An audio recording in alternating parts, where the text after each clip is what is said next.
Ration card धारी आसुची बड़ खबर जहां आपण समस्ते जान रखा निहाती जरूरी नचेत आपणकर राशन कार्ड मध्य होई पारे बातिल।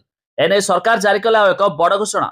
जदि आपणकर राशन कार्ड अच्छी आपण भी सरकार तरफ आसुथिबा मागणा राशन सामग्री लाभ उठाउछंती तेबे ए खबर आपण बड़ गुरुत्वपूर्ण। भिडियो रे जानिबा ता पूर्वरु भिडियो को लाइक करंतु, सब्सक्राइब करनथिले एबे सब्सक्राइब करी पाखर थिबा बेल आइकन को दबाइ दियंतु। आपण जानिछंती राशन कार्ड रे केवासी करबा बाध्यतामूलक बोली सरकार मध्य बहु पूर्वरु घोषणा करिसंती।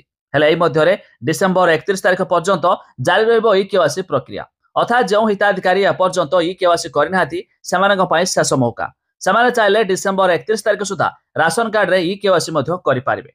एनै विधानसभा रे लिखित उत्तर रखिसंती जोगाण मंत्री कृष्णचंद्र पात्र। तबे ई केवासी प्रक्रिया और क्षेत्र तर्जमा समय 6,83,595 जन मृत व्यक्ति चिन्हट होइछंती जाकि एमानकर राशन कार्ड मध्य नाम कटिछि। सेहीपरि 33,128 अयोग्य राशन कार्ड को बातिल करा जायछि। तबे जदि आपण भी निजर राशन कार्ड को चालू रखा पाई चाहउछंती तबे ए काम मध्य कराई नेबा निहाती जरूरी। खाली सेतिकि नुहे जो हिताधिकारी राशन कार्ड नूतन नाम जोड़िया पाई चाहउछंती, जो हिताधिकारी नुआ आवेदन करिया पाई चाहउछंती सेमानक पाई मध्य खुशी खबर। एबे पोर्टाल मध्य चालू अछि। आपण चाहिले जे कोनोसी जनसेवा केंद्र हो किबा मो सेवा केंद्र को जाई राशन कार्ड मध्य ऑनलाइन जोगे आवेदन करि पारिबे, जाकि सरकार पूर्वरु अप्रूव करू नथिया बेले एबे मध्य या हेउछि अप्रूव। तबे जाकि 7,37,530 गोटी आवेदन मध्य आसीछि।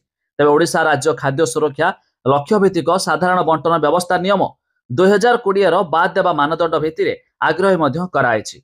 तबे बळका थिबा एवं सद्य हस्तगत हेउथिबा 4,72,478 गोटी आवेदन गुडी करे ब्लॉक एवं पौरांचल स्तर रे क्षेत्र तर्जमा चलीछि, जाकि एमानको विचार को नहीं तर्जमा करी राशन कार्ड मध्य अप्रूव करिबे सरकार, जहा फल नूतन हिताधिकारी मध्य सामिल हेबे।